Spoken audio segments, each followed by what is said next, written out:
A todos y a todas.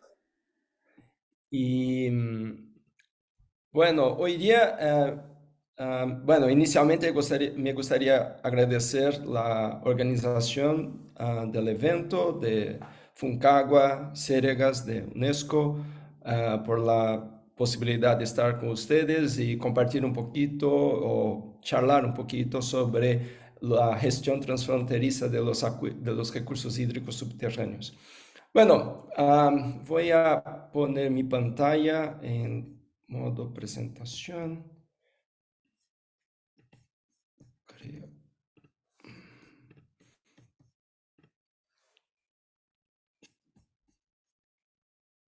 Ángela, por favor, cuando esté bien. Muy bien, vamos a ver.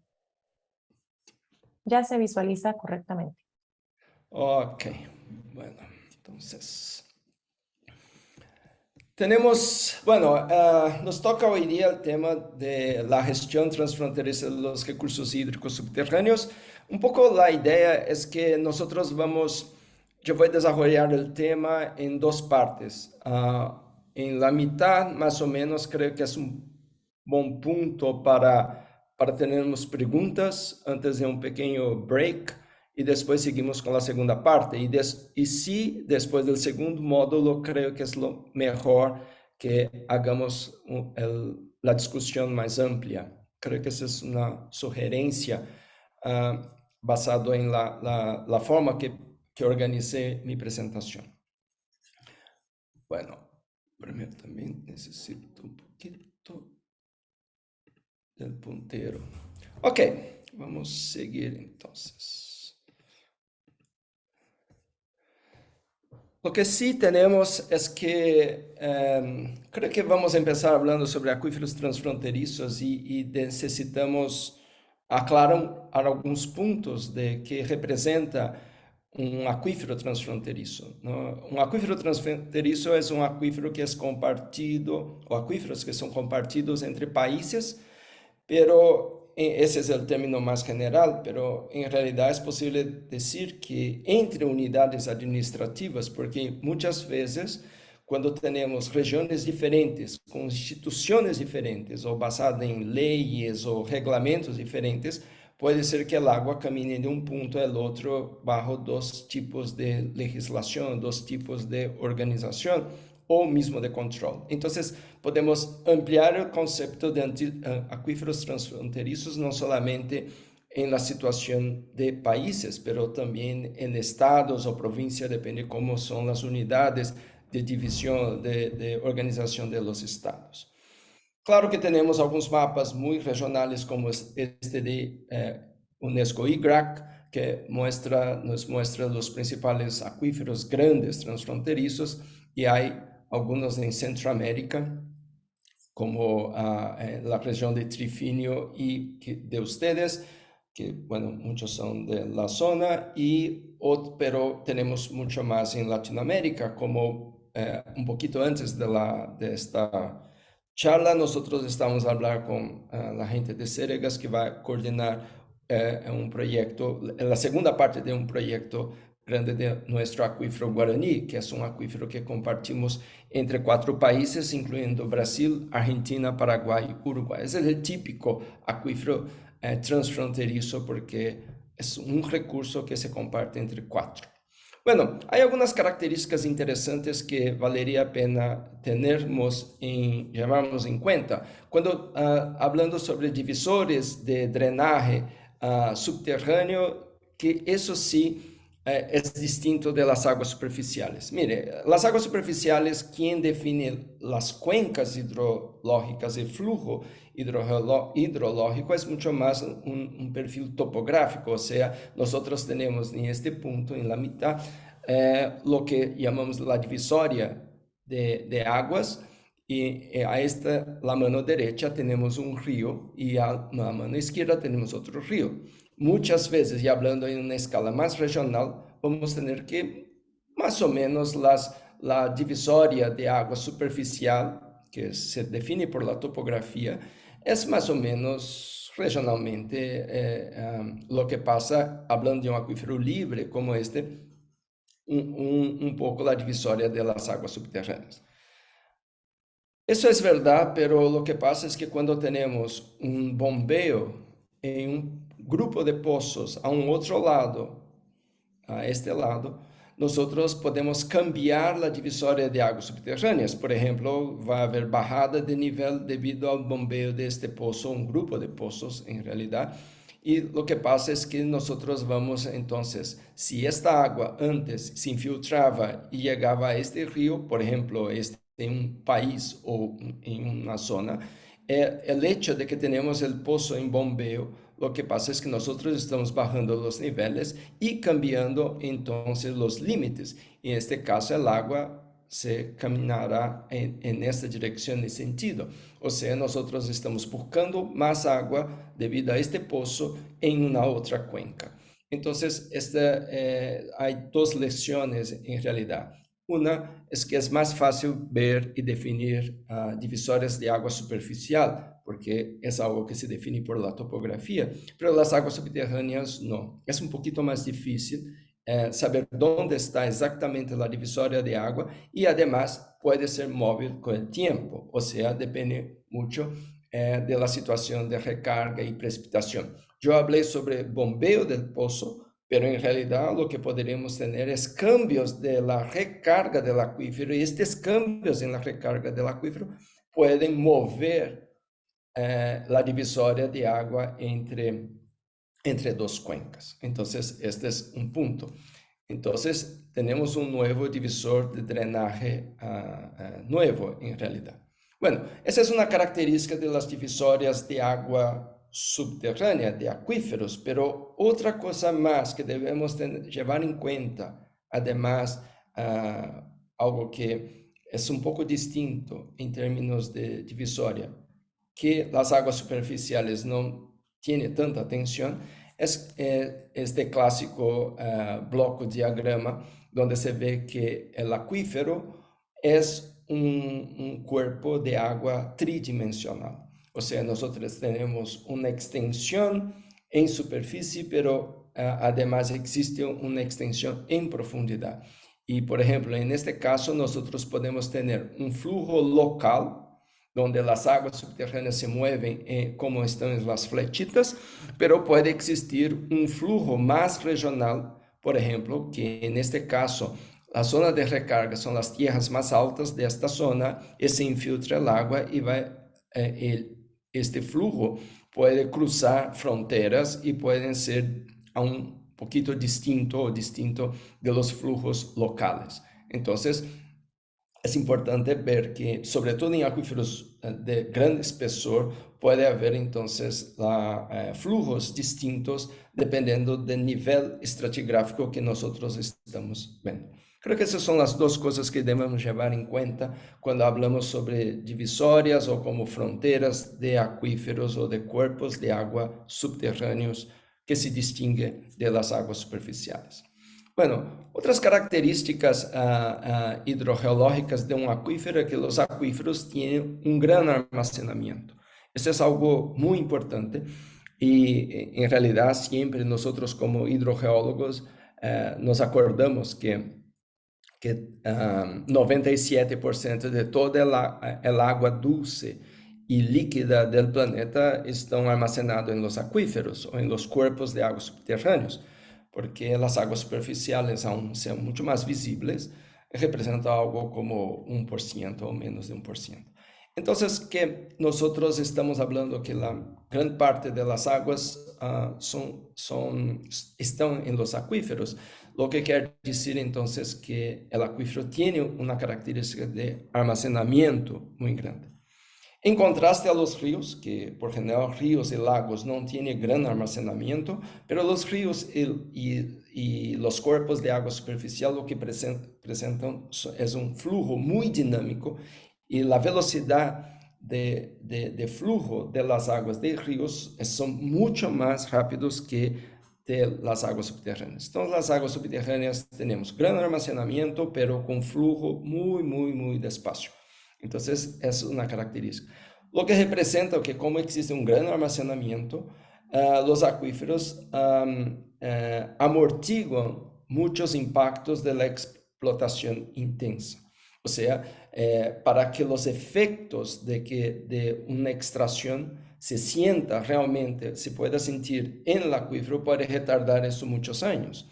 Entonces, la visibilidad entre causa y consecuencia de la extracción muchas veces se puede llevar muchos años. Y algunas veces, sobre todo porque es bajo tierra, es difícil de caracterizar o de hacer el link entre la acción y el efecto que causa en el acuífero. Entonces, eso retrasa en muchos, puede retrasar en muchos años, por ejemplo, la percepción de los efectos, y igual que las acciones de corrección pueden llevar también muchos años para que se cumplan o para que la comunidad pueda sentir eso.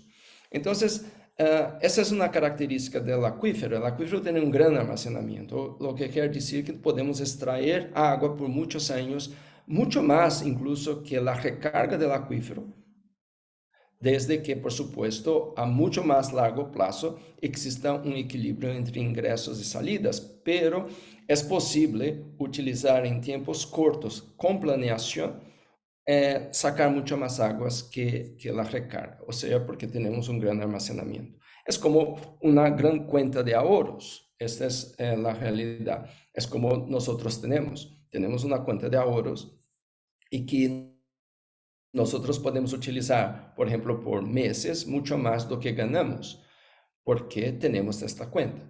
Claro que, por supuesto, depende mucho de cuánto está sacando al día, va a ser reduciendo el almacenamiento. Lo mismo en el acuífero, pero el acuífero realmente tiene esta capacidad de amortiguar los impactos y además también permitir que nosotros extraemos mucho más agua a plazos planeados que la recarga del acuífero. Entonces, una cuenta que muchos hidrólogos hacen, que es cuánto de agua se precipita, cuánto de agua se evapotranspira en una cuenca, perfecto, esa es la disponibilidad del agua de la cuenca, pero muchas veces los hidrólogos tienen una cuenta mucho más restricta en tiempo, o sea, todo que ingresa tiene que salir y la utilización está basada en ingresos de entradas y salidas.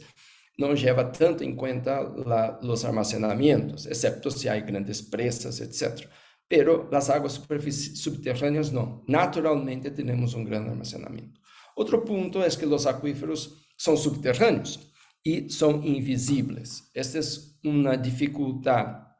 Es una protección, por supuesto, a la contaminación, pero es una dificultad que nosotros, en términos de manejo, enfrentamos. Son invisibles, lejos de los ojos, lejos de los corazones. Y por eso que UNESCO instituyó el Año Internacional del Agua, hablando de las aguas subterráneas, tornar el invisible visible, porque ese es un problema de manejo que afecta el buen uso de los recursos hídricos, no solamente en Latinoamérica, pero todo el mundo, ¿no? Entonces, la identificación de los problemas siempre son mucho más difíciles porque requiere medición de acceso directo al acuífero por pozos, y los pozos, por general, son obras mucho más caras, son obras que son muy puntuales. Entonces, para tenermos ideas de grandes áreas, necesitamos de una densidad de pozos muy grande. Esa es una gran dificultad, por ejemplo, en términos de cómo monitorear acuíferos. Esa es una gran limitación que tenemos. Pozos son capaces de monitorear muchas cosas que ocurren alrededor del pozo. Yo siempre hablo, por ejemplo, en el estado de São Paulo, tenemos una red de monitoreo de calidad del agua que está alrededor de 300 pozos. En realidad, nosotros estamos monitoreando en términos de zonas de recarga del acuífero mucho menos que 0,1% de las zonas de recarga del acuífero, 0,01%. Estamos hablando de una pequeñita zona en relación a eso. O sea, nosotros, si queremos saber mejor la calidad, deberemos tener mucho más pozos. Bueno, esa es una dificultad de acción en gestión. Bueno, otros problemas. Bueno, volvemos a la cuestión de los acuíferos transfronterizos. ¿Qué puede ocurrir en un lado del acuífero que puede afectar el otro lado de la frontera? Entonces, tenemos básicamente tres problemas. Uno, cambios en el flujo del agua subterránea, por bombeo, por reducción de la recarga, por movimientos del agua, nosotros podemos causar cambios del flujo que naturalmente aguas de un acuífero se iba a otro acuífero o otro país bajo tierra, nosotros por cuestión de sacar el agua, la cantidad total de agua que ingresa en otro país puede ser reducido. Entonces, eso es un efecto posible.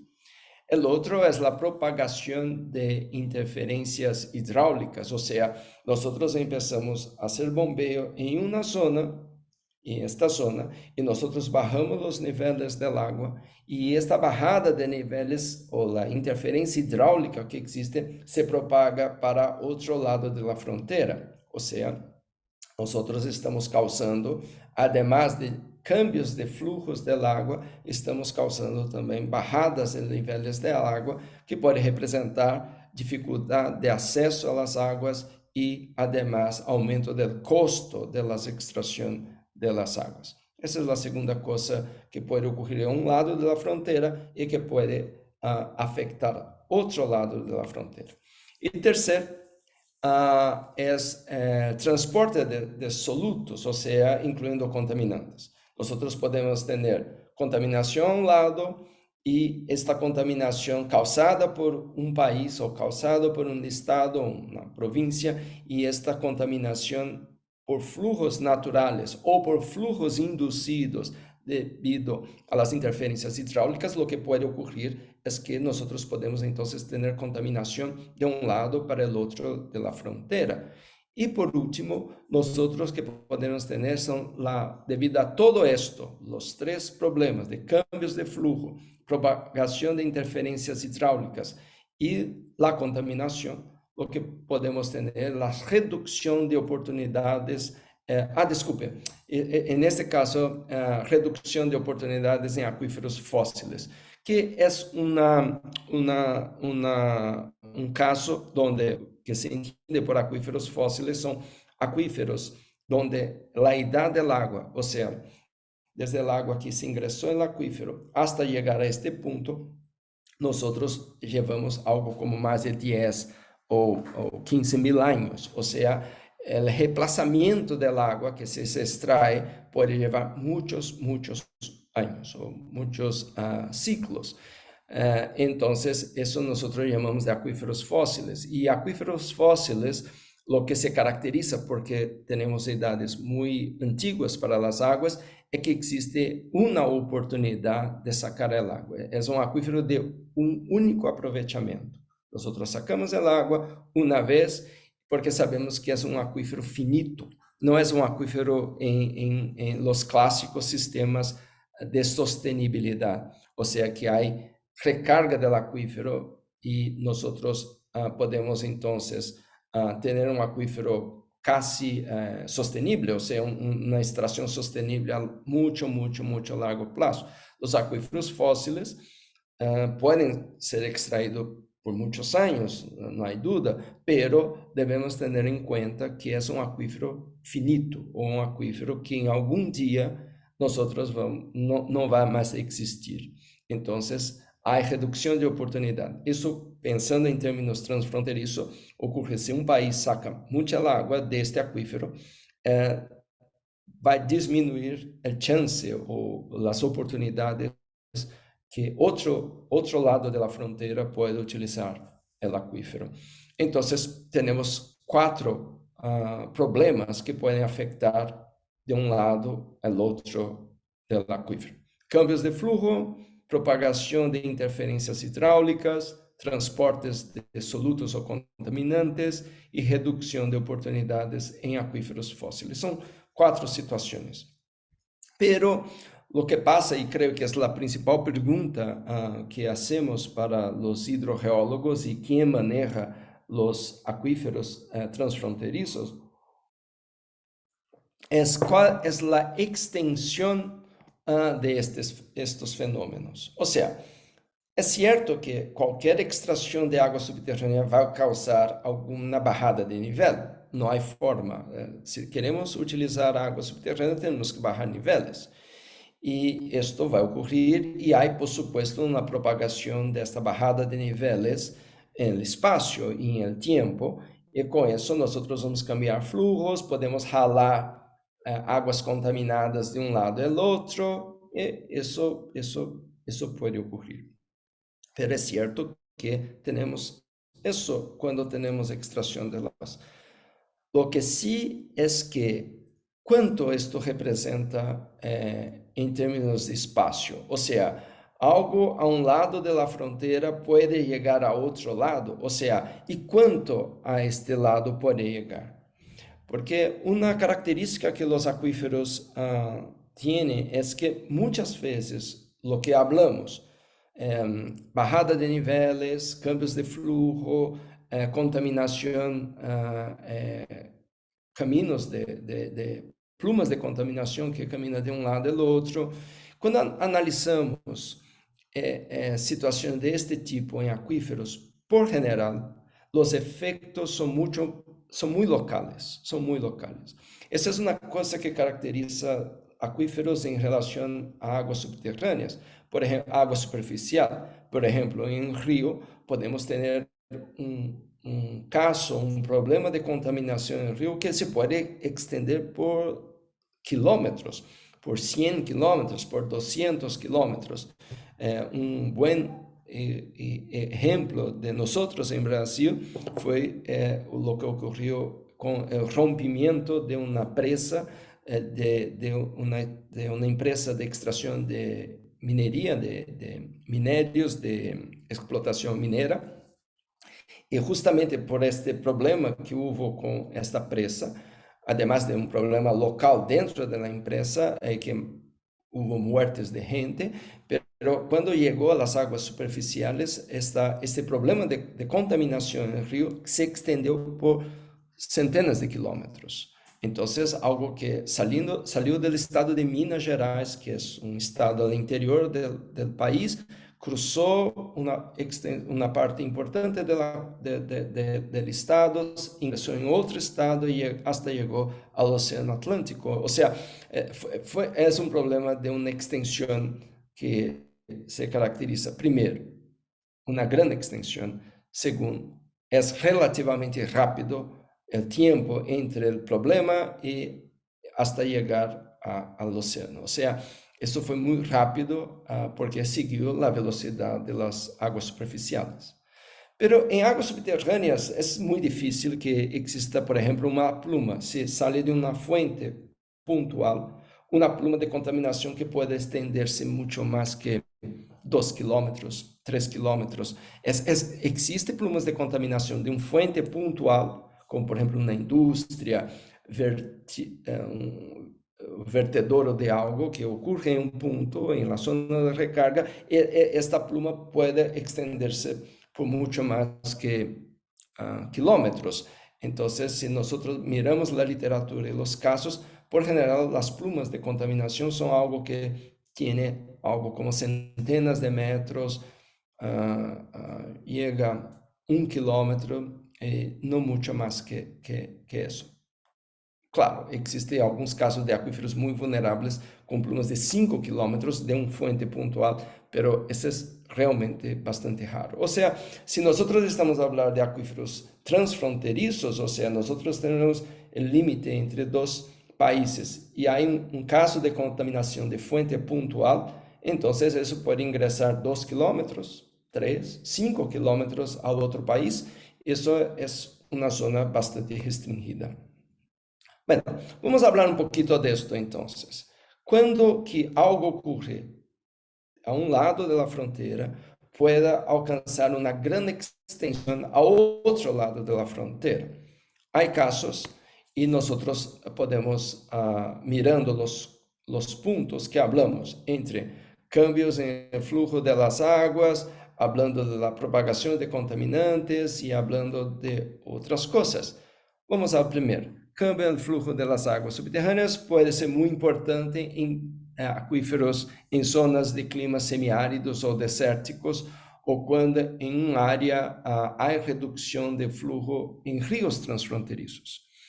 Lo que sí es importante decir es que, como hablamos, ríos son mucho más rápidos para impactar, o si algo ocurre en río, eso se camina, el problema se transmite muy rápidamente en ríos, mucho más rápidos que en los acuíferos. Y entonces, cuando nosotros tenemos una interacción entre ríos y acuíferos y ríos, o sea, hay una relación, muchas veces el problema puede estar restringido a un impacto en el acuífero, pero este tiene influencia en ríos y el río puede tener problemas que puede se extender a distancias más grandes. Entonces, sobre todo en clima semiárido, donde no hay reposición por aguas de la lluvia. Entonces, este es un punto en que cambios en el flujo de las aguas subterráneas pueden ser importantes en términos de extensión a otros países en situación de frontera. Propagación de las interferencias hidráulicas, presión en niveles freáticos, puede existir en grandes extensiones, como por ejemplo en zonas agrícolas irrigadas por largos periodos y que pueden sí representar impactos muy amplios. Nosotros debemos nos acordar que la actividad humana que más se utiliza del agua son las actividades agrícolas. Y si nosotros tenemos como ejemplo situaciones, sobre todo en Estados Unidos, donde hay grandes extensiones de áreas de agricultura de bajo riego, y ellos, Estados Unidos utiliza mucha agua subterránea para riego, y sobre todo en zonas un poco más secas, donde hay baja precipitación. Y nosotros vemos que en algunos acuíferos importantes, ellos tienen niveles de bajadas muy grandes que pueden se extender por muchos kilómetros cuadrados.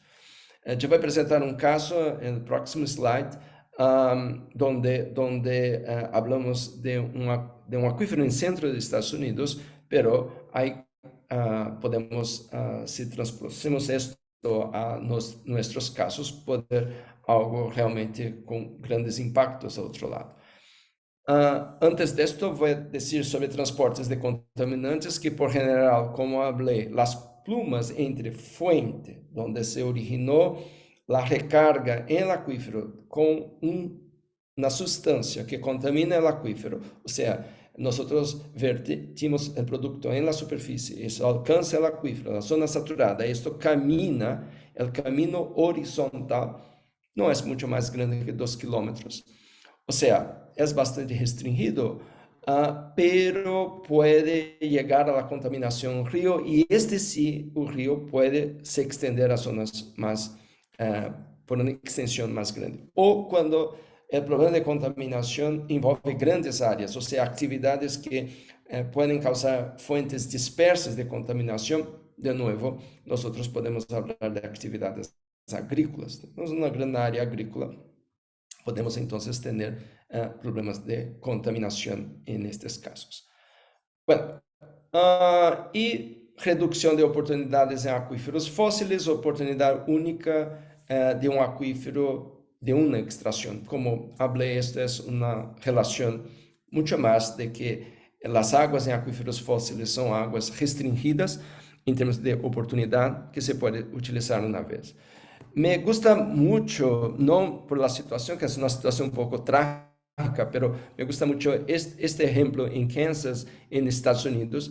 Quería que mirara este mapa, es la situación de los ríos, o sea, esos ríos son mantenidos por flujo de base, o sea, son descargas de los acuíferos, y que mantiene el flujo de una gran extensión de ríos. Solamente esta es la escala, y entre este punto y este punto estamos a hablar de 100 kilómetros o un poquito más, de como 100 millas. 100 millas un poquito más grande, pero este es 100 kilómetros, y nosotros entonces estamos hablando de una gran extensión territorial. Mire que esto es año 1961. Muchos de ustedes ni siquiera habían nacido en 61. Yo sí. Tenía un año. Pero este es 94, y sí, creo que todos ya habían nacido en 1994, muchos de ustedes, pero se puede ver, por ejemplo, en esta zona, ríos permanentes o ríos perennial streams, ¿no? Ríos que tienen agua todo el tiempo, se ponen secos en este tiempo, porque en 94, porque no hay más flujo de base. O sea, nosotros estamos hablando de problemas que se causó por la extracción sobre todo de riego, en la zona donde los niveles del agua se bajaron por extensas áreas en el estado de Kansas, en ese estado, por extensas áreas, como se puede ver en este trabajo publicado por US Geological Survey. Entonces, vemos que estos ríos ya no tienen agua todo el tiempo. Y esto se causó por bajadas de niveles del acuífero freático y que se extendió entonces por áreas bastante grandes. Estos casos son menos, claro, por supuesto, estamos hablando de grandes extensiones de área de utilización del agua subterránea, además de cantidad, extensión y clima, ¿no? Cuando la reposición es más limitada, sobre todo por cuestión de clima, ser un clima un poco más seco. Pero sí tenemos ejemplo entonces de bajadas de niveles que pueden alcanzar zonas que sí pueden ser importantes en sistemas acuíferos transfronterizos.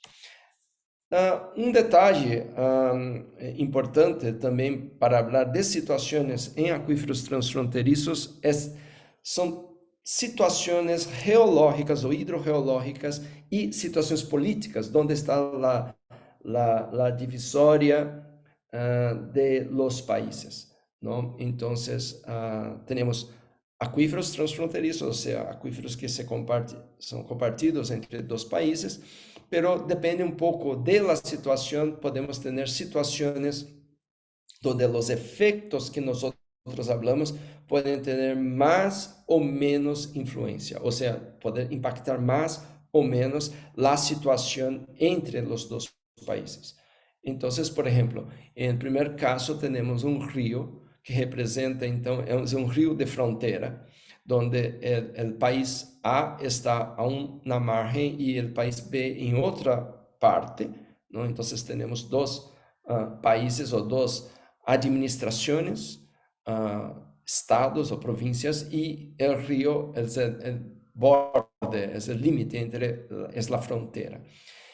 Muchas veces, claro que por supuesto en este caso, si el río es un río muy grande, muchas veces la influencia no se extiende mucho más de un país al otro, porque el río, mucho del agua que se pierde, que se extendería, no se extiende por la existencia de un río de gran caudal. Por supuesto que si nosotros empezamos a sacar agua en esta parte y el río no es un río con mucho caudal, o que tenga muchas fuentes o manantiales que van a aportar el agua, o por escorrimiento, ¿no? Por runoff. Entonces, si estamos en un clima más seco, puede ser que además de la extracción de agua subterránea, en este caso, como hay reducción importante en el flujo de base que alimenta la descarga del acuífero hacia el río, puede ser que el río tenga problemas de mantener caudal, y sus servicios ecológicos, económicos y sociales pueden ser restringidos y puede causar problemas que sí puede causar conflictos entre los dos países. Entonces, tenemos un acuífero libre con descarga en un río de frontera. Un otro caso es que el río no es parte no es un río de frontera, pero es un río que se comparte entre los dos países. Un país está aguas arriba, otro país está aguas abajo. E a fronteira ocorre em alguma parte entre os dois. Ou seja, esse é um caso clássico onde diminuição de caudal de este rio pode afetar o outro país e contaminação por desechos, por lançamento de efluentes de este rio em rio pode contaminar o outro país. Então, essa é uma situação mais clássica do problema de águas arriba, águas abaixo, pero nosotros podemos pensar também em problemas de aquífero que afeta o rio, que afeta o outro país, ou diretamente aquífero a aquífero, em la situação, en este caso, de aguas de acuíferos libres. E terceiro, é uma relação de que realmente nós temos um rio, que é um rio totalmente nacional, não totalmente del país, e o outro é o aquífero, que se aporta água para este rio, viene, não tem limites em sua margem, pero está afuera, pero todavía, en este caso, lo que ocurre, el uso del agua subterránea, el uso de la tierra en estos sitios puede sí afectar el río y puede además afectar el acuífero, el otro acuífero, ¿no? Otra situación que nosotros tenemos, mucho más común en situaciones que tenemos montañas y llanuras, ¿no? Como zonas de recarga y montañas, que en muchos casos de Centroamérica es muy común que tengamos más lluvia en esta zona, entonces representa las zonas de recarga, sobre todo cuando tenemos acuíferos volcánicos muy permeables, como es algo muy común entre la cordillera central, que son rocas volcánicas recientes, muy permeables, con acuíferos muy buenos.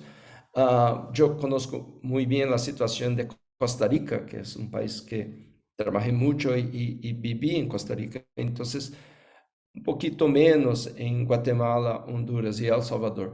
Pero El Salvador es un poquito más seco además, pero las montañas muchas veces representan zonas de mucho más lluvia, recarga y que depende de dónde están los límites de frontera, pueden afectar o no. Y en este caso, diciendo que a carga ocurre de acuíferos confinados, esse é um aquífero confinado, e estes está bajo um aquitardo e então, pero a recarga é totalmente dependente do outro país. Variações disto, pero en este caso um aquífero livre, em la mesma situação política, e também aquíferos em climas semiáridos, onde não há recarga e todo se depende das águas subterrâneas. Então, por general, isso também é algo que há mais conflitos em isso, porque há escassez de água. Por último, de caracterização de problemas e caracterização de los aquíferos kársticos, de los aquíferos transfronterizos, queria dizer sobre sistemas kársticos. Os sistemas kársticos são aquíferos que ocorrem não por porosidade primária, como os aquíferos sedimentários, pero por dissolução da roca, fracturação e dissolução da roca, porque muitas vezes são calizas, são materiais solúveis e que, por general, apresentam dutos, apresentam cuevas, apresentam túneles e sistemas de fluxos muito rápidos. En este caso, como en la foto, nosotros tenemos, cuando esto está bajo tierra, es literalmente un río subterráneo y con flujos muy rápidos. Y en este caso, nosotros las situaciones de contaminación, la situación de disminución de caudal, se acerca mucho más a las situaciones que tenemos de ríos en casos transfronterizos, porque estamos a hablar de flujos muy rápidos o de situación donde entonces la velocidad de contaminación también son mucho más rápidas. Bueno, creo que estamos siguiendo en la línea y creo que estamos en esto y quería llevar a hablar que esta es la parte de la caracterización de los acuíferos y la situación que nosotros tenemos de situaciones, de un problema a un lado y que pasa a otro lado de la frontera. Bueno, sabemos entonces que hay limitaciones, por supuesto, en términos de extensión, hay limitaciones en términos de qué pasa, que las situaciones muchas veces de impactos de un país al otro ocurren mucho más en zonas de frontera, es mucho más cerca que de la zona de frontera y que eso se distingue más, se distingue más de acuíferos para aguas superficiales. Aguas superficiales, la situación de transfrontericidad es algo mucho más sensible en este caso, pero vimos que en algunas situaciones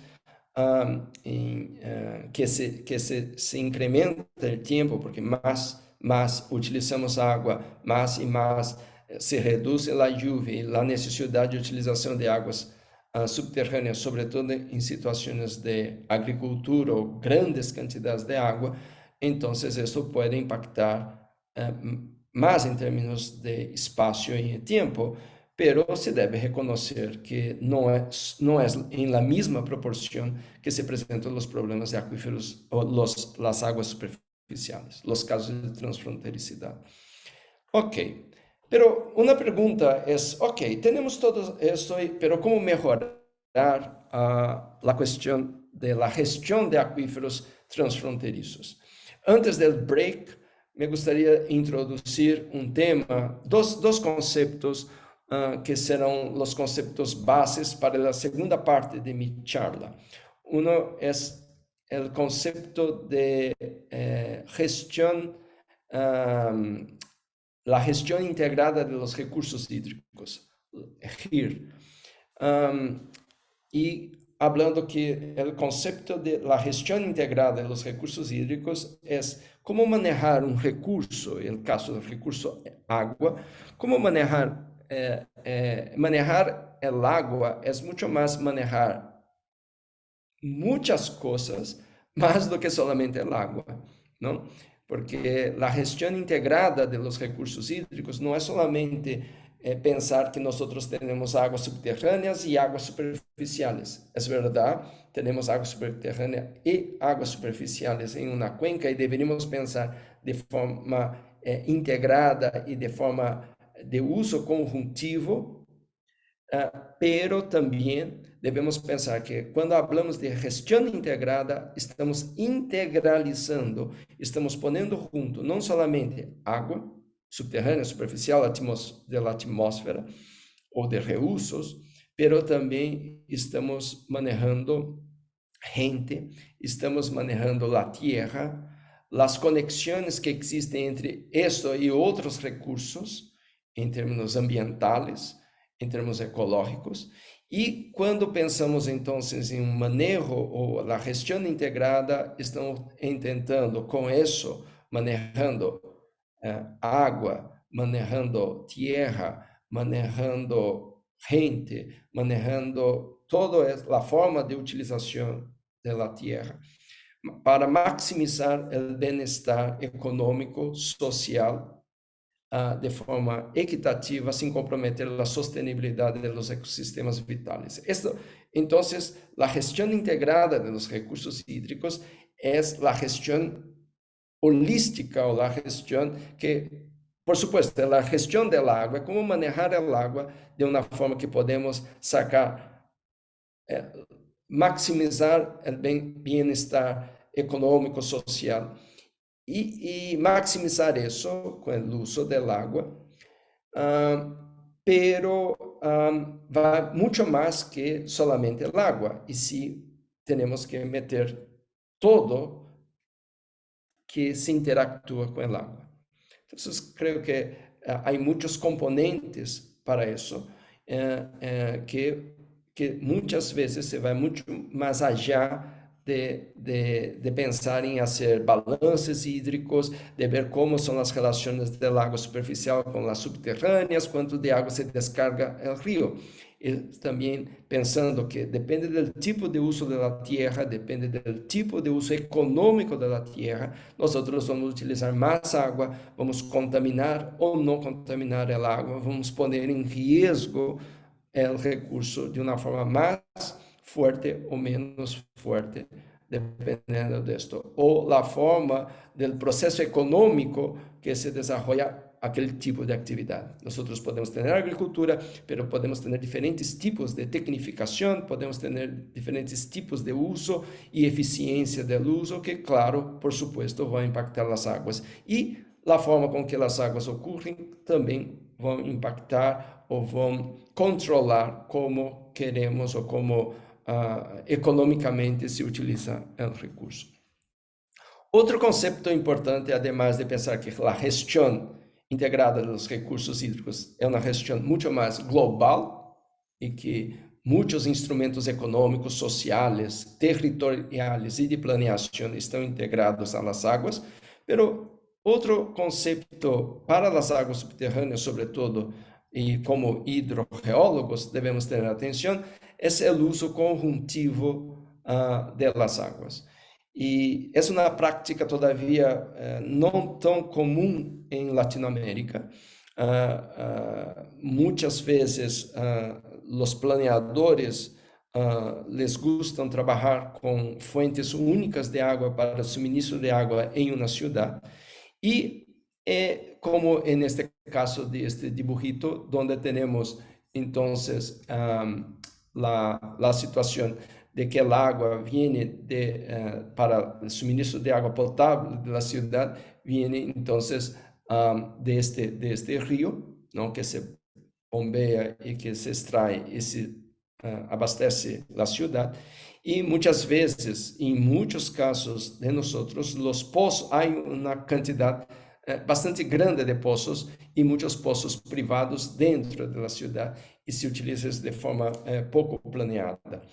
E é interessante que, como há muitos pozos privados que abastecem adicionalmente, complementarmente a cidade, muitas vezes as águas subterrâneas não mostram sua importância, porque muitos desses pozos são ilegales ou não são conhecidos, são pozos que não são inventariados, não? Então são pozos, además de irregulares, são pozos não conhecidos. Então,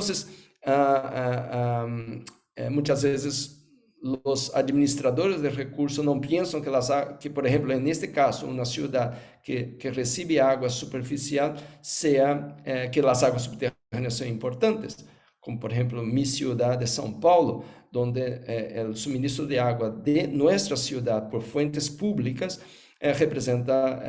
viene 99% de agua superficial. Es una ciudad dependiente de las aguas superficiales. Sin embargo, nosotros tenemos pozos privados dentro de la ciudad, y ese adicional de agua de los pozos privados vão muito mais allá que 1%. Em realidade, estamos algo como 18%. Ou seja, nossa zona metropolitana de São Paulo é 18% dependente das águas subterrâneas e não é 1% dependente das águas subterrâneas. O que passa é que os que manejam as águas ven o sistema e dizem, mire, a água subterrânea é 1%. Não é importante. Mas quando vemos os pozos privados que adicionalmente põem 20%, 18%, 19% mais de água, ou que suministra 19% da população com água subterrânea, ou seja, nossa dependência das águas subterrâneas é muito mais grande. Então, existe, neste caso, uso conjuntivo, pero não planeado. E que podemos utilizar, por exemplo, uso conjuntivo muito mais planeado e muito mais eficiente, quando, por exemplo, se utiliza água de rios, utilizam, por exemplo, campos de pozos, ou que o nível de legalização de los pozos privados dentro das cidades é mais alto. Então, nós podemos utilizar, a cidade pode fazer o uso em épocas de mais água superficial, por lluvias, por ejemplo, los periodos de lluvia, utilizar más agua superficial y los periodos de sequía, utilizar más las aguas subterráneas. Aún podemos extraer mucha agua subterránea porque después de un tiempo nosotros reducimos las extracciones y hay reposición de los niveles para que en el próximo período del año nosotros podemos volver a las aguas subterráneas. O sea, nosotros estamos utilizando, nos aprovechando del gran almacenamiento de los acuíferos para regular el suministro de agua durante las sequías. Entonces, es como una cuenta de ahorros mismo. Entonces, este es el punto. Bueno, para cerrar la primera parte, ¿cuáles son las oportunidades por compartir acuíferos transfronterizos? Creo que hay ventajas en relación a eso y muchas de las ventajas son ventajas de conocimiento que podemos interactuar entre los dos países y algunas veces no tanto para resolver, por supuesto, para resolver problemas entre dos países, pero se va mucho más allá que eso. Entonces, por ejemplo, intercambio de conocimiento, información y estudios para mejorar la comprensión de los acuíferos. O sea, muchas veces tenemos acuíferos compartidos entre países, no hay conflictos, pero el hecho de que el acuífero es transfronterizo y podemos hacer agreements, acuerdos para promocionar mejor conocimiento, mejor información, mejor manejo del acuífero antes para que no existan los problemas o no existan los conflictos. Pero entonces, pensar en acuíferos transfronterizos es pensar también en oportunidades de compartir cosas, de hacer con que personas de dos lados, de dos países puedan trabajar juntos, que tenga un tema en un acuífero que se comparte. Otro punto, operación más eficiente de los sistemas de suministro de agua en las empresas que comparten el acuífero. Por ejemplo, hay ciudades donde el borde de la frontera ocurre de un lado y del otro dentro de la ciudad y tenemos casos así entre Brasil y países en Uruguay, en Argentina, donde la divisoria de los dos países ocurre dentro de la ciudad, o dentro de dos ciudades, ¿no? Que se comparten, son ciudades juntas, y las empresas de agua pueden compartir el acuífero, pueden mejorar el sistema de manejo, porque pueden trabajar de forma conjunta. Mejorar los mecanismos de gestión, un sistema más integrado, y que eso puede ayudar a otras partes. Planeación estratégica, ¿no? Ese es otro ejercicio muy interesante que nos promociona los acuíferos transfronterizos, y reparto de las estructuras de producción y control.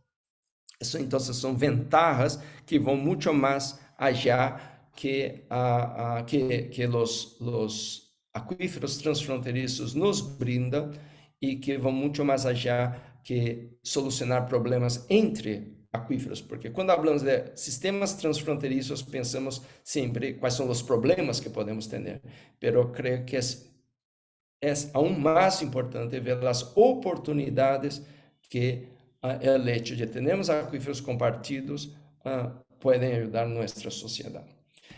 Lo que hago ahora es un tiempo para preguntas y decir que podemos tener 10 minutos del café. Entonces voy a abrir esto. Tenemos una consulta en el chat donde nos Ok. consultan por si recomienda alguna literatura sobre explotación planificada de acuíferos y la vinculación con la salud de las zonas de recarga. Bueno, existe documentación sobre eso, aún algunas veces tiene que buscar, pero me gustaría citar un grupo de estudios que eso ya tiene un poco su tiempo, eso ocurrió, pero creo que es un grupo de publicaciones muy ejecutivas o muy dirigida a los planeadores, a las personas que manejan los recursos hídricos con enfoque en las aguas subterráneas, que es una serie de publicaciones de un grupo del Banco Mundial que se nombró a la fecha, no existe más, ya hace años que no existe, que se llamaba GW MATE, Groundwater Management Team. E este grupo de Banco Mundial era um grupo muito pequeno, muito executivo, e era um grupo que o Banco Mundial lo utilizava em casos onde havia oportunidade de uso ou problemas de uso de manejo de las aguas subterrâneas, ou quando se via que o projeto do Banco Mundial não involucrava águas subterrâneas como um ponto principal, pero existia a possibilidade ou a oportunidade que esse projeto pueda trazer coisas para as águas, então o grupo actuava. Era um grupo pequeno, não havia mais que 6 pessoas ao largo de 10 anos e se produziu uma série de publicações, de casos basados nessa experiência, algumas reflexões para melhorar o manejo das águas subterrâneas. Eu depois posso dar as direções de onde buscar esse tipo de informação, pero se buscam a GWMATE, World Bank, o Banco Mundial, vocês podem encontrar documentos de diferentes tipos, desde livros ou publicações um pouquinho mais largas, como também publicações de 6, 10 páginas, pero muito efetivo, muito prático e muito dirigido às águas subterrâneas. Creio que, assim, de memória, é o mais que me acuerdo. Muy bien, muchas gracias.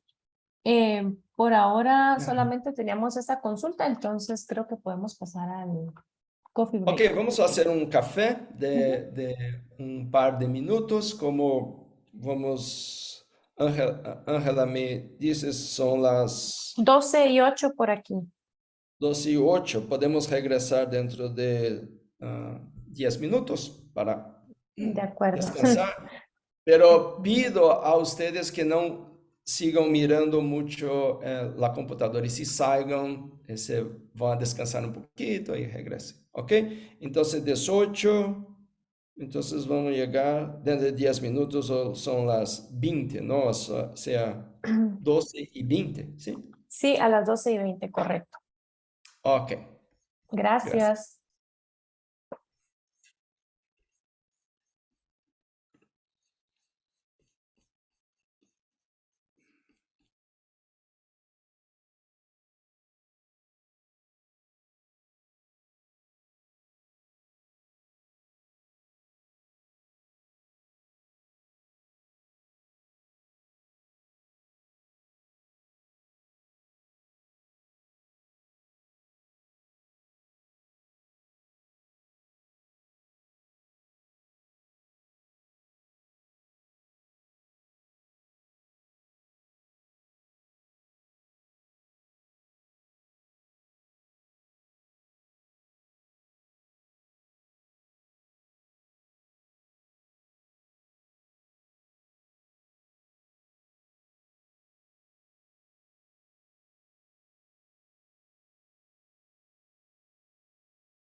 Olá, vamos volvendo.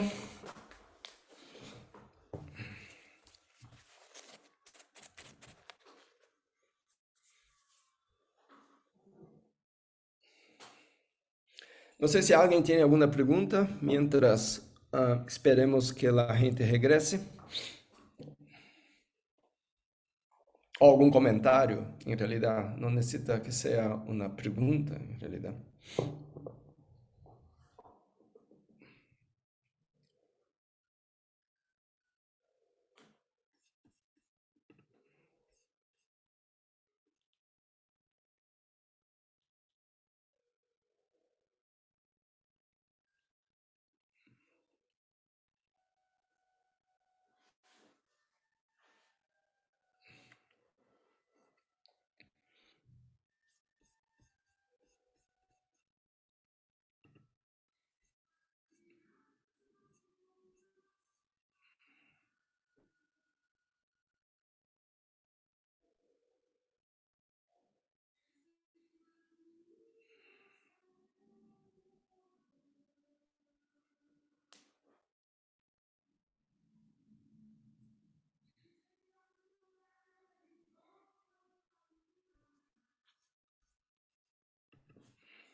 Bueno, hay una pregunta de Werner que habla que cómo hacer una buena gobernanza de los acuíferos transfronterizos si no se cuenta con leyes de las aguas en algunos países de Latinoamérica. Bueno, es verdad, existe posibilidad que un país tenga leyes y otros países no tengan leyes y que entonces los controles no son tan buenos en los dos lados de la frontera. Aunque creo que ya en muchos países las leyes de las aguas muchas veces son suficientes para cubrir en términos generales lo que se representa en términos de protección, o que todos tienen derecho, debe se mantener la calidad del agua a todos. Lo que existe es que las leyes de un país no llegan a otros países, o sea, há necessidade de acordos, aun existam leis entre os dois, há necessidade de que exista um convênio ou um tipo de instrumento que pueda hacer llegar algumas ações de um país ao outro, por uma questão de autonomia de los países. Por supuesto que buen manejo de las aguas de un lado y las aguas de otro lado resulta en buen manejo para los dos. Pero si esto es un poco asimétrico, claro que un país que controla mejor va a tener ventajas a las leyes de un país no alcanza al otro.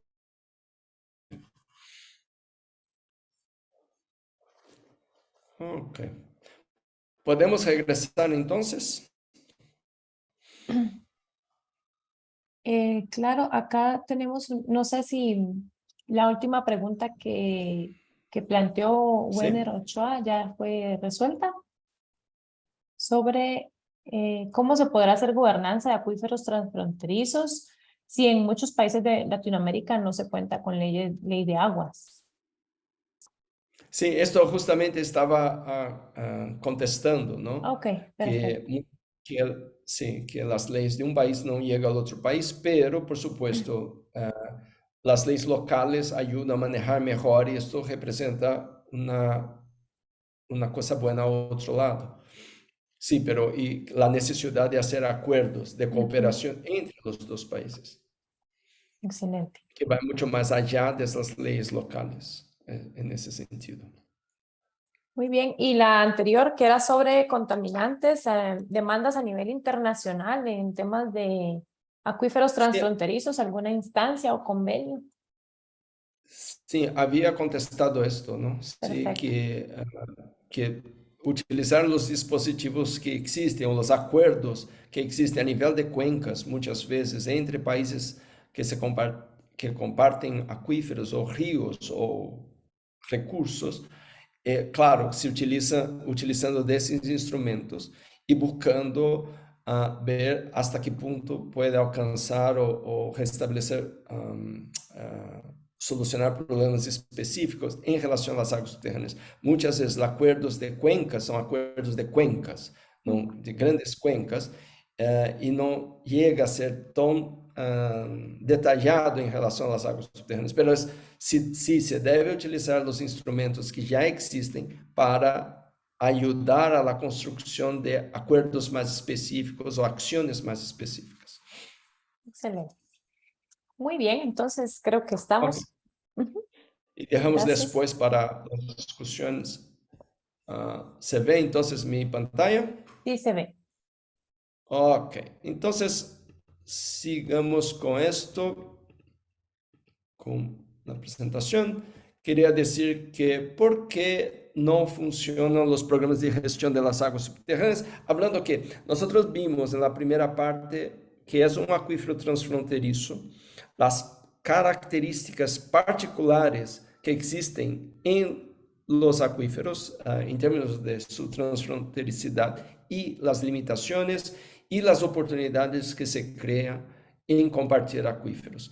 Entonces, que essas a primeira parte desta charla. A segunda é dizer, ok, basado em esto, como podemos melhorar a gestão das águas subterrâneas ou ter programas de manejo das águas subterrâneas. Pero para empezar isso, e claro que estamos a falar, como ao final de outra, da primeira parte da apresentação, estamos falando de GIR, ou Gestão Integrada de Recursos Hídricos, e sempre tendo a ideia de buscar oportunidades em termos de uso conjuntivo das águas superficiais e subterrâneas, ou seja, como as águas podem se complementar para melhorar a segurança hídrica de las ciudades o del campo. Pero cuando hablamos entonces de programa de gestión, siempre me gusta hacer una reflexión, ¿por qué tenemos tantas limitaciones en la gestión de las aguas subterráneas, más que las aguas superficiales? Entonces hay características de las aguas subterráneas que no solamente son que son subterráneas, ¿no? O sea, no son tan visibles, tanto para la sociedad como para los que toman decisiones, pero es algo más que eso, ¿no? La sociedad y los gobiernos tienen dificultades en reconocer la importancia de los recursos hídricos subterráneos. Hablé del ejemplo de São Paulo, es un ejemplo típico. Las aguas subterráneas son mucho más importantes que la sociedad y los gobiernos reconocen. Entonces, esta invisibilidad de las aguas subterráneas trae serios problemas para un buen manejo de las aguas subterráneas. Los ingenieros del sector de suministro de agua potable y recursos hídricos no ven las aguas subterráneas como una solución definitiva. Es muy interesante esto. Nosotros trabajamos mucho con este tema, sobre todo en Brasil, pero hicimos algunas encuestas entre hidrogeólogos de Latinoamérica y es interesante que muchos ingenieros y mucha gente que trabaja muy bien en empresas de agua siempre ve las aguas subterráneas como una solución que sirve, pero no es una solución definitiva. La solución definitiva debería ser suministro de agua superficial, porque esa es la solución que ellos creen sea la solución más segura para la sociedad. Y eso se ve en muchos lados.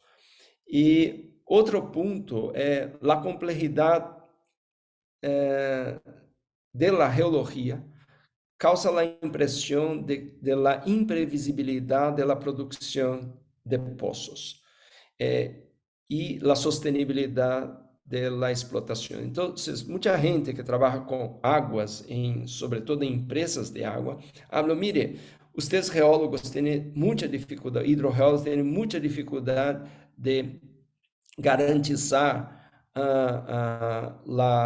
ou decir quanto de águas subterrâneas existe, não? Por supuesto, há muito menos inversión em reconhecer, em conhecer, em estudar acuíferos que em águas superficiais. Há muito mais puntos de monitoreio de água superficial que de água subterrânea. Se invierte muito. Mas, por exemplo, solamente para ter uma ideia, no estado de São Paulo, os programas de manejo de las aguas, nós estamos dizendo que 95% de toda a plata se vai para as águas superficiais e 5% se vai para as águas subterrâneas, em meu estado de São Paulo, em um estado onde 70% dos municípios ou das cidades são suministradas por águas subterrâneas. Tem águas subterrâneas parcial totalmente. Ou seja, nós estamos dizendo que 95% da plata se vai para a água superficial, quando nossa dependência em números de cidade é muito mais grande para as águas subterrâneas. Então, não há proporção, não há proporção.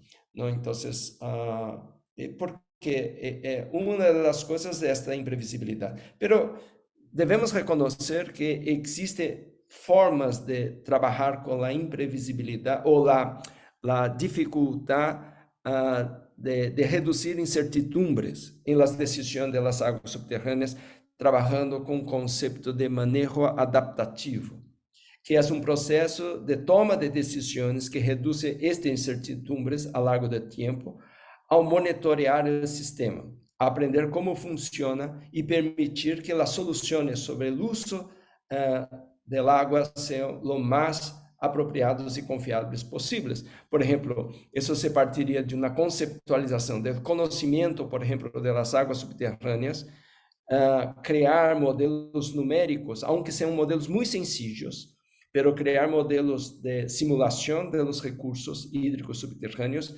e estabelecer um bom plano de monitoreo. E esse plano de monitoreo vai permitir que exista a possibilidade de que ações ou decisões tomadas basado em este modelo puedan ser chequeados se resultam em uma boa solução. Ou seja, o hecho de se utilizar um sistema de monitoreo, se pode chequear e se pode permitir que as decisões sejam comparadas e saber se essas decisões são boas. Então, é um sistema de correção basado em monitoreo. Se toma a decisão e se implementa, se monitorea e se vuelve a evaluar. Então, é uma ida e regresso de evaluação e depois análise basada, então, em uma análise de uso e adaptação para que melhore o conhecimento, etc. Por exemplo, um melhor exemplo deste caso de um manejo onde não se aplica manejos adaptativos é quando temos uma situação de não conhecimento do aquífero. E por el hecho de não se conhecer os limites de um aquífero, se proíbe a perfuração de poços, por exemplo. Então, o hecho de não se perforar poços, nós nunca vamos saber quais são os limites do aquífero, porque solamente por poços é que conhecemos o aquífero, ou parte do aquífero. Então, a gente diz, mire, não conhecemos e podemos ter muitas restrições que o aquífero não pode suministrar o que se vai pedir, então, nós vamos fazer a pura preservação do aquífero. Isso não se permite, por exemplo, a perfuração, o uso. E se nós perfuramos e podemos começar a ter informação deste poço ou de grupos de poços na zona, podemos dizer, e monitoreamos isto, podemos dizer, ok, o aquífero sostém esta situação, ou o aquífero sostém parte da extração, ou o aquífero não sostém. Então, podemos tomar uma decisão a posteriori de correção da ação inicial. Então, nós estamos trabalhando com um processo adaptativo a las decisões. E muitas vezes, eu conozco muitos casos donde no se utiliza el recurso hídrico subterráneo porque la gente no conoce. Y es uno de los peores problemas porque se pierde una oportunidad importante.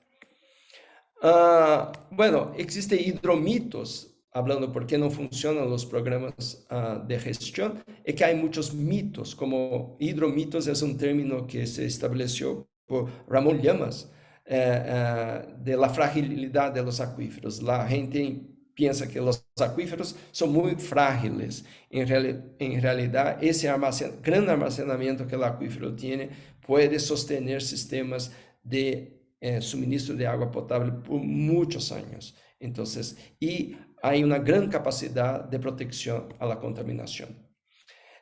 Causas y efectos son lentos, dando la impresión de que los problemas no ocurren. A otro lado existe eso.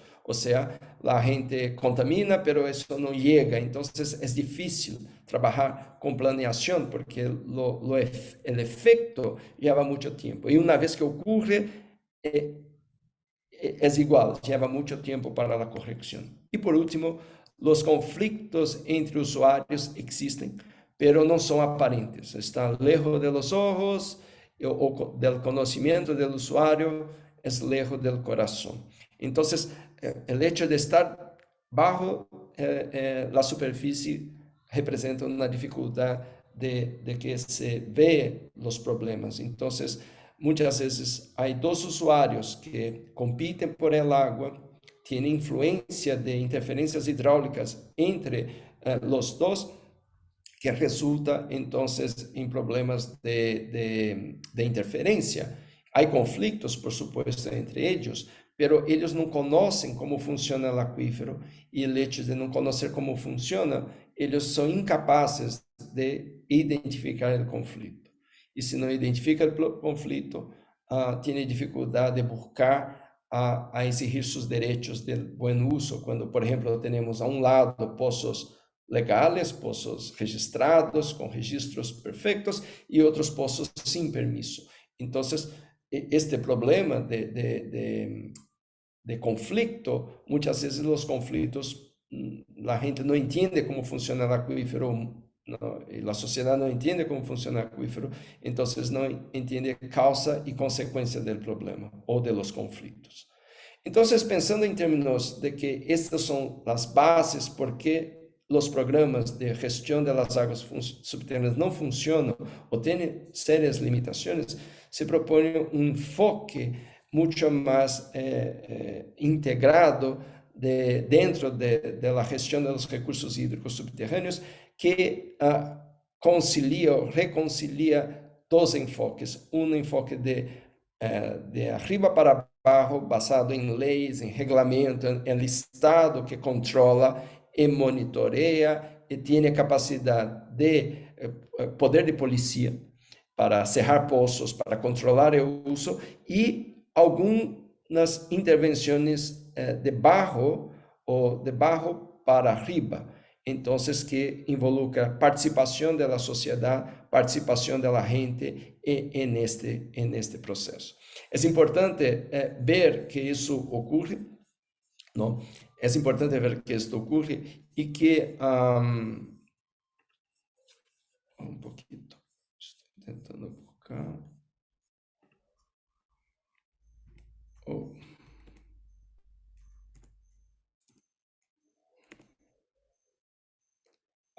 Entonces, ¿qué existe? Por supuesto, entonces, instrumentos pensando em termos de nível de planeação estratégica, que são prioridades nacionais e provinciais de uso de água, políticas de alimentos, não, e segurança de alimentos e energia, contextos da cuenca hidrológica e os marcos legais e institucionais que existem.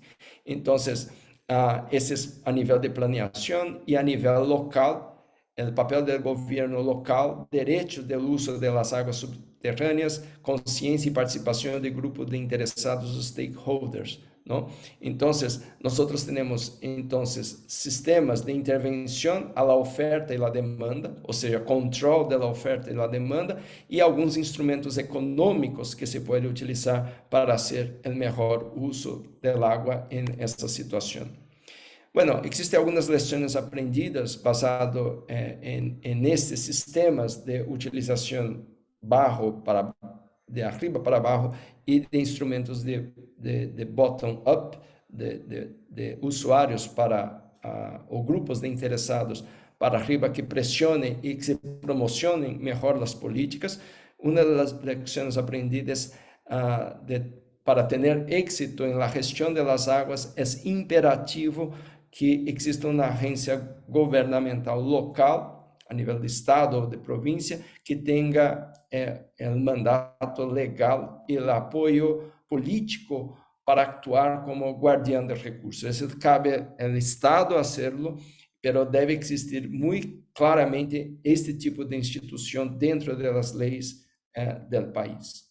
Existe, por supuesto, hablando sobre intervenção ou políticas de intervenção a la oferta e la demanda, podemos pensar em termos de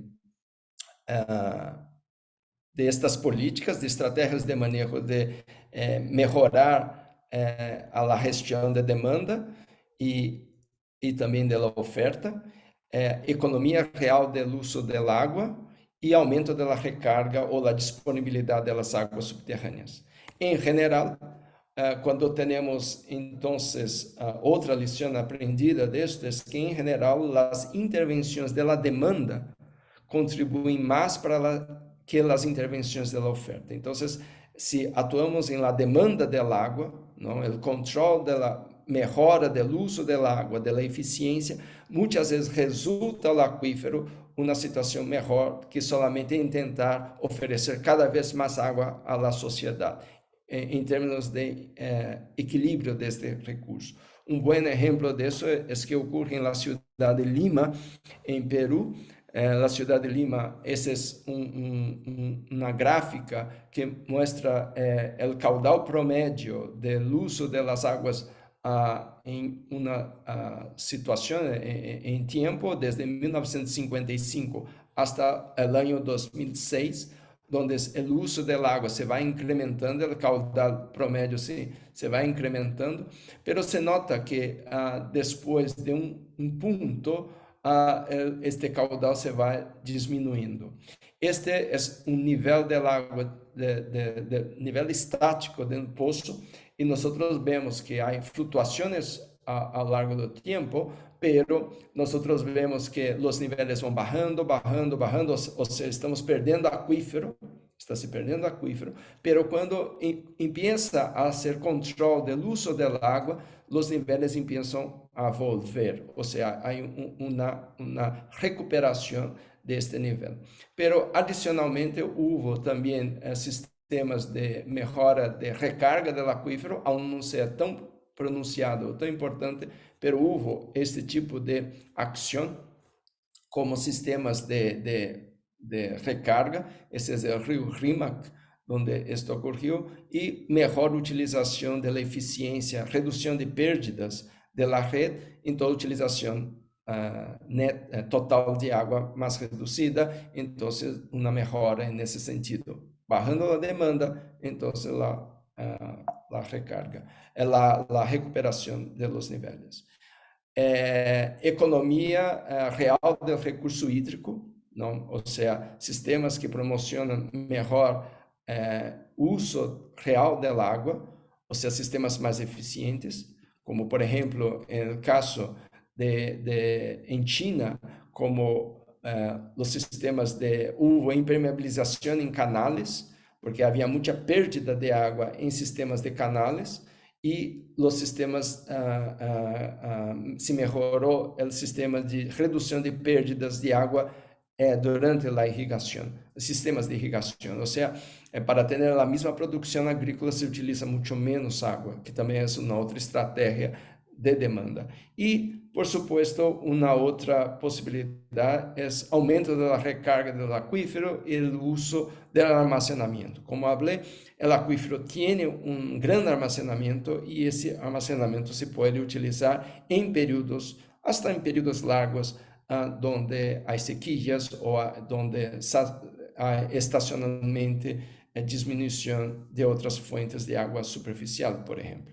En este caso, entonces hablé sobre algunos ejemplos de la intervención en la oferta y la demanda y cómo eso puede promocionar mejor uso, la mejor gestión de las aguas, pero hay instrumentos económicos que se puede utilizar.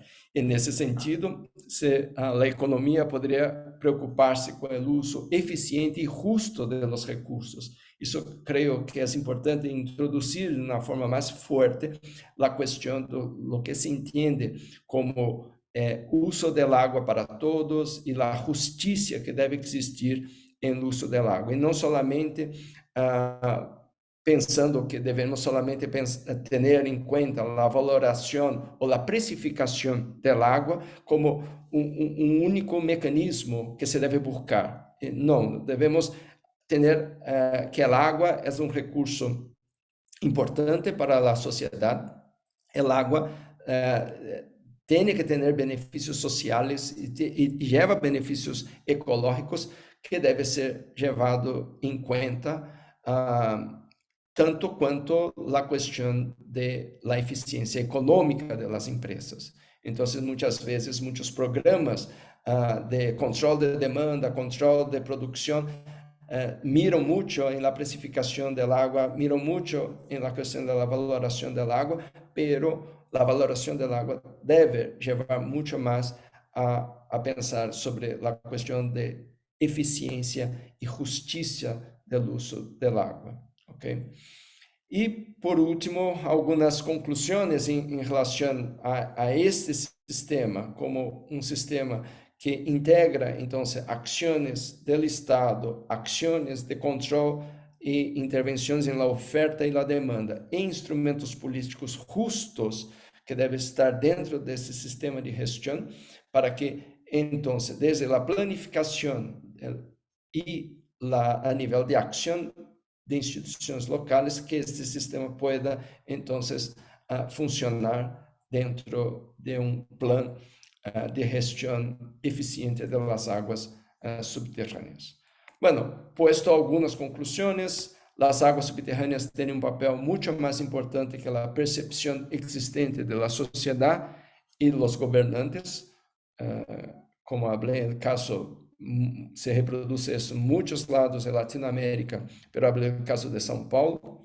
El gobierno y las empresas de servicio de agua a menudo tienen un limitado conocimiento de la hidrogeología y una escasa percepción de la importancia de las aguas subterráneas. Muchas veces es como en este cartoon que la empresa se presta mucha atención a la modernización de sistemas de distribución, de sistemas eficientes sobre la tierra, cuando nosotros estamos en el tiempo de picapiedras abajo, ¿no? El sistema es muy primario, muy primitivo, porque realmente no tenemos conocimiento de toda la capacidad que el acuífero puede brindar a la sociedad.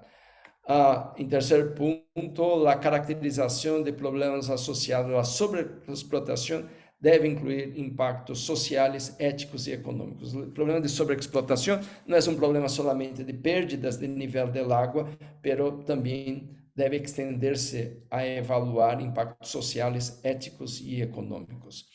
Las aguas subterráneas y sus servicios son todavía un recurso económicamente, socialmente y ecológicamente invisible, aún mucho importante para nosotros, aún mucho importante para Latinoamérica, sobre todo en términos de seguridad, de promocionar seguridad hídrica.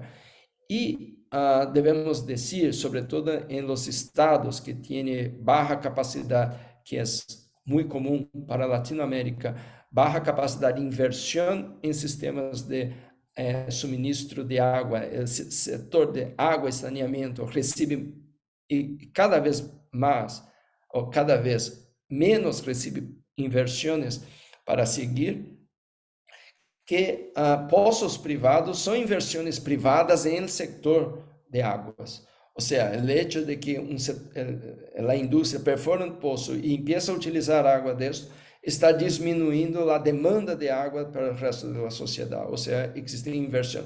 Lo que sí se debe hacer es planear eso dentro del sistema total de suministro. Deve-se pensar não somente não ter os poços ocorrendo privadamente, sem controle e sem planeação. Isso é muito malo.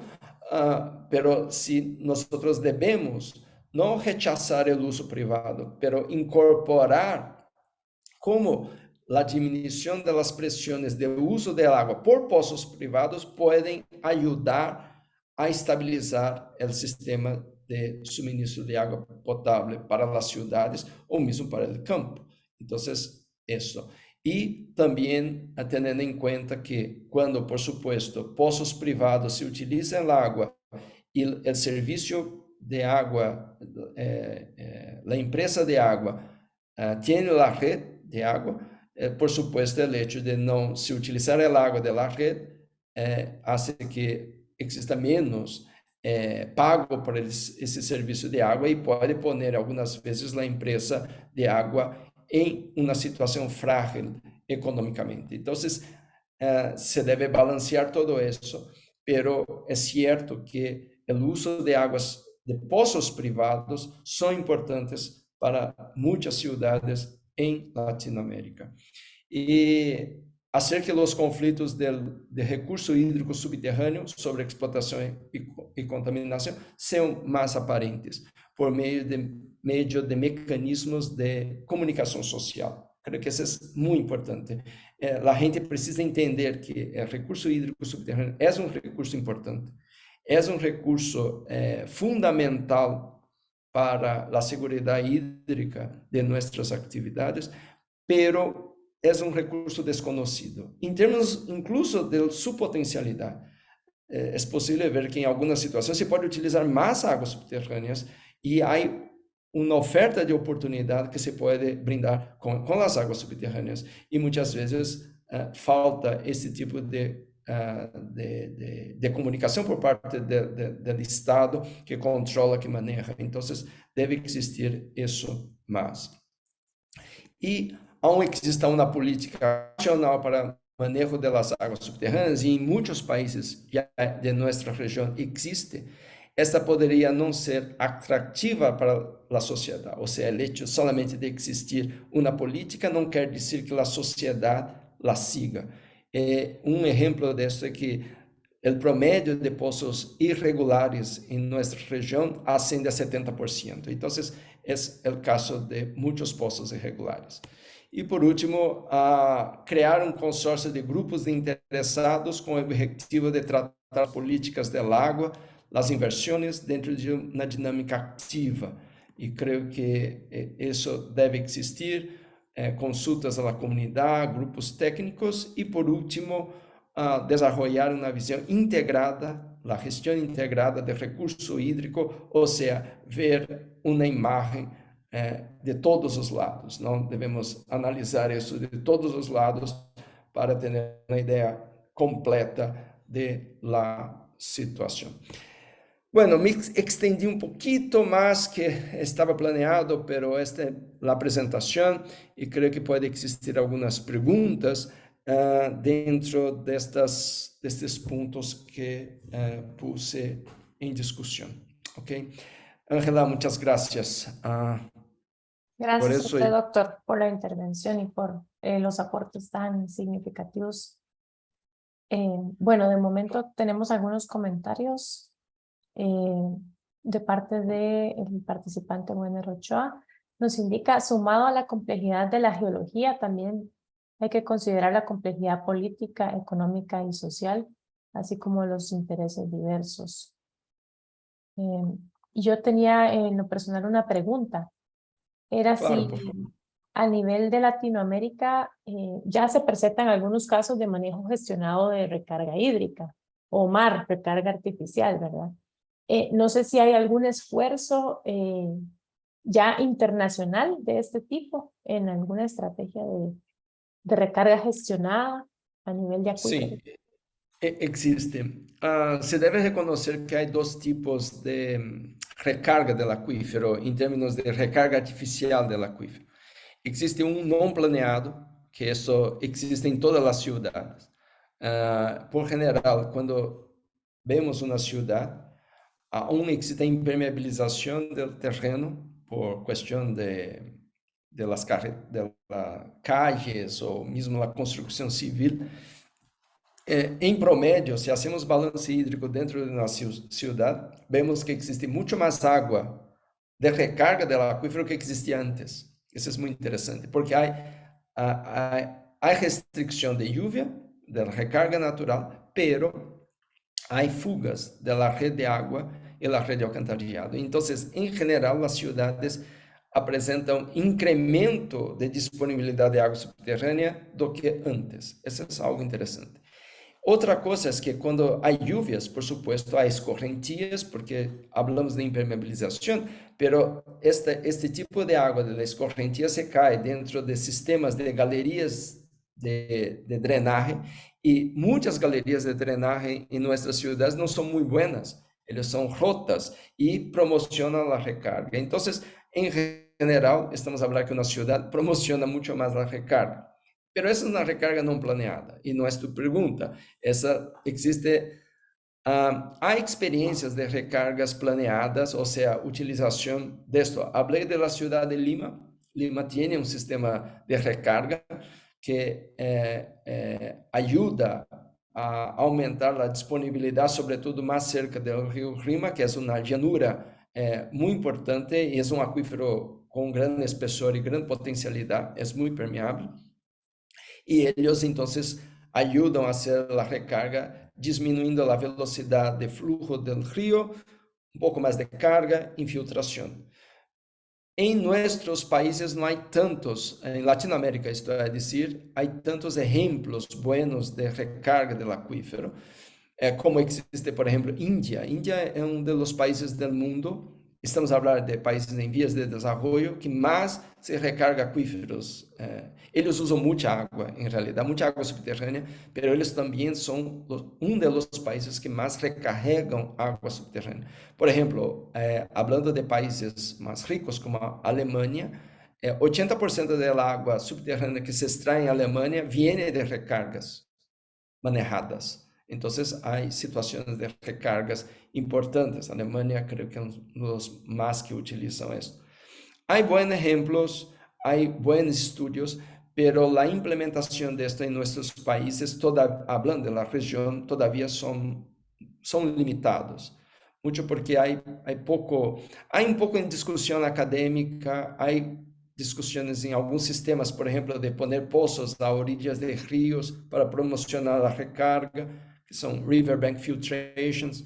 Há alguns exemplos disto, pero todavia são limitados e poderia se promocionar muito mais. De acuerdo, perfecto.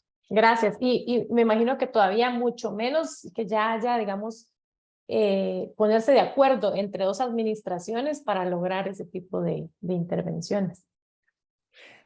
Lo que pasa es interesante esto sobre la percepción de la importancia de las aguas subterráneas.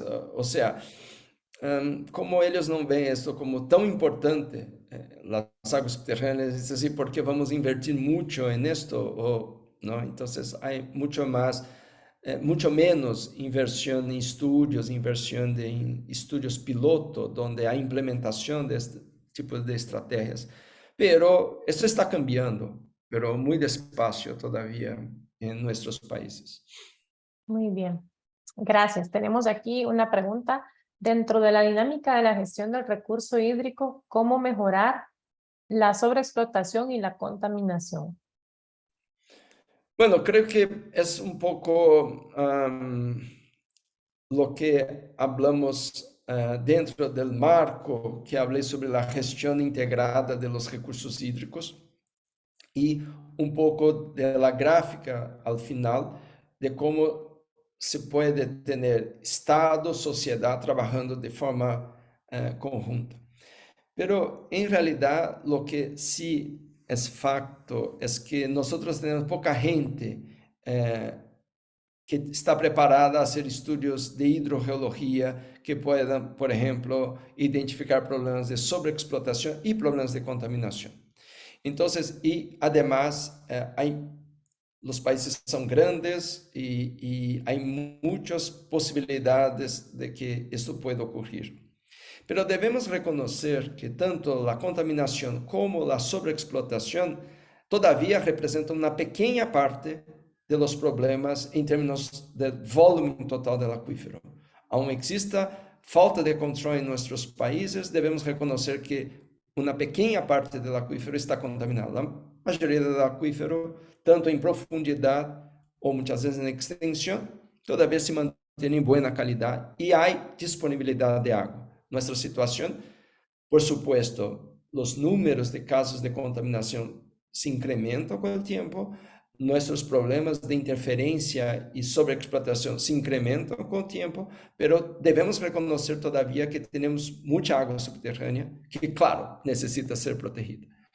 Pero en ese sentido, creo que los programas de protección de las aguas subterráneas deben buscar identificar las zonas críticas, o sea, hacer prioridades de acción sobre áreas donde debemos tener más atención. O sea, disculpe, áreas donde hay más problemas y en estas áreas debemos tener acción. O sea, hacer un mapa de prioridad de zonas.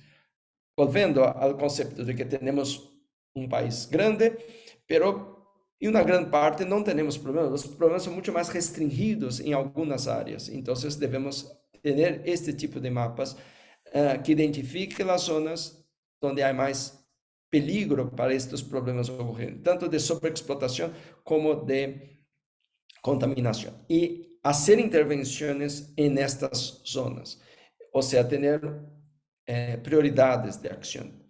Y hay experiencia en términos de control, que se controla la sobreexplotación, y también en términos de control o manejo de áreas contaminadas, ¿no? No se necesita descontaminar todo, y sí descontaminar hasta niveles de bajar riesgo a la población o al medio ambiente, y hay estrategias para eso también. O sea, hay un grupo de estrategias de prioridades de acción, ¿no? Y si no tenemos un mapa de prioridad, es difícil intentar hacer de todo, porque es imposible. No tenemos gente, no tenemos plata. Prioridad creo que es una palabra clave para esta situación. Muchas gracias. Y tenemos otra consulta. ¿Cuál ha sido el papel del Estado, la academia y el sector privado de Brasil en la gestión del acuífero Guaraní? Bueno, esa es una buena pregunta para Alberto, pero más que para mí, en realidad, aún puedo decir que es importante que, por ejemplo, el acuífero Guaraní tuvimos la participación de la academia en el sentido de que muchos estudios para, bueno, un poco que sepa, Guaraní es un acuífero grande que se comparte entre 4 países, tiene más de 1 millón de kilómetros cuadrados, pero es un acuífero que se conocía, todavía, pero hoy día se conoce mejor debido al proyecto Guaraní, pero no era, es muy heterogéneo el conocimiento. En norte se conocía más, en otras zonas se conocía menos. Pero quien detenía mucho el conocimiento eran las universidades, era la academia, por sus tesis, por inversión de investigación, detenía esto. Pero eran muchos estudios que se quedaban como estudios. O sea, el caso de tener un proyecto como el proyecto Guaraní nos creó la oportunidad de que muchos de estos conocimientos se pudieran convertir en instrumentos reales de manejo más eficientes, o buscar los vacíos de información, pero en términos de manejo también. Entonces creo que el Guaraní fue una feliz historia de poner gente dentro de el mismo escritorio, la misma oficina a discutir el acuífero sobre diversos aspectos y contribuyendo con informaciones geológicas, informaciones hidrogeológicas y manejo, etcétera, etcétera, etcétera. Então, creo que esse é um bom exemplo de como a integração de gente ajuda também em la una buena práctica de manejo de los recursos hídricos. Guaraní para mí es, como hablamos, se creó a la gran familia guaraní, ¿no? Entonces, es esto. Muy bien, tenemos una mano levantada de Gustavo Blanco.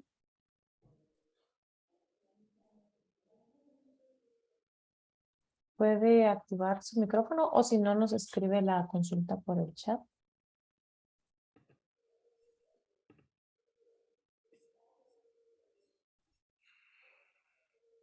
Pero sí pueden habilitar su micrófono. No, creo Sí. que no. Muy bien. Dice pautas, dice, nos puede recomendar literatura que pueda ser útil para la definición de pautas locales y estrategias de uso en acuíferos transfronterizos para la sostenibilidad futura de estos. Creo que sería interesante, bueno, hay otros ejemplos, pero el que me ocurre, el informe del acuífero guaraní, creo que es muy interesante y es disponible. O sea, se puede bajar. Y el problema de este informe es que es muy largo, ¿no? Tiene que ser un poco focado en ver lo que buscar, porque es un proyecto muy grande y por supuesto los informes son largos, pero hay informes más ejecutivos de esto, pero yo recomendaría eso, a buscar estos tipos de informes. Y creo que Ceregas tiene como brindar este tipo de información. Perfecto. Bueno, por ahora no tenemos más consultas ni comentarios. Solo me queda pues agradecer a todos los participantes, al doctor especialmente por hacer el espacio para compartirnos esta interesante presentación. Veo que por ahí está Alberto. No sé si nos quería compartir algo. No, simplemente bueno, agradecer una vez más a Ricardo por su exposición. Digo, siempre claro y siempre es un gusto poder escucharlo.